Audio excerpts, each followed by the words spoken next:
As we go forward, it's important for everybody to remember the alternative and the fundamental choice that this moment represents.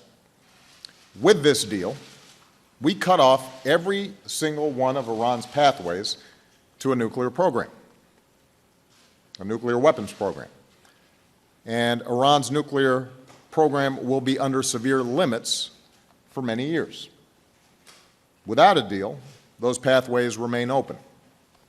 There would be no limits to Iran's nuclear program, and Iran could move closer to a nuclear bomb. With this deal, we gain unprecedented, around-the-clock monitoring of Iran's key nuclear facilities and the most comprehensive and intrusive inspection and verification regime ever negotiated. Without a deal, those inspections go away, and we lose the ability to closely monitor Iran's program and detect any covert nuclear weapons program. With this deal, if Iran violates its commitments, there will be real consequences. Nuclear-related sanctions that have helped to cripple the Iranian economy will snap back into place. Without a deal, the international sanctions regime will unravel, with little ability to reimpose them.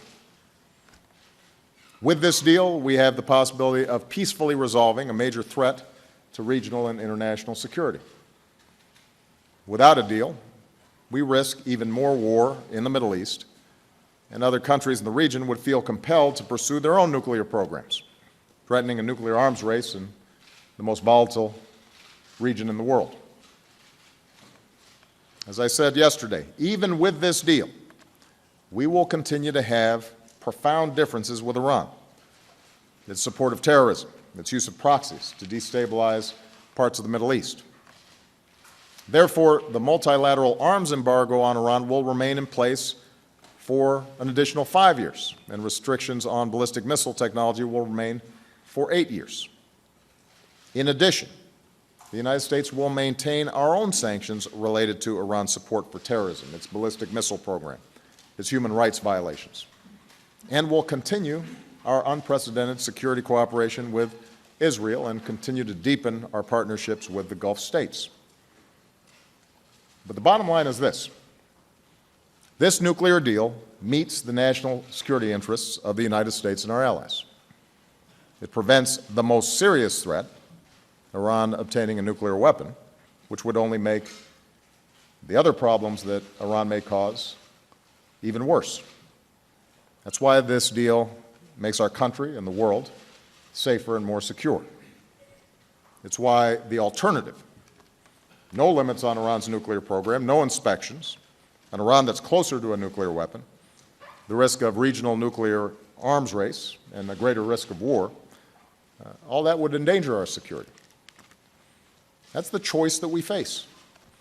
If we don't choose wisely, I believe future generations will judge us harshly for letting this moment slip away. And no one suggests that this deal resolves all the threats that Iran poses to its neighbors or the world.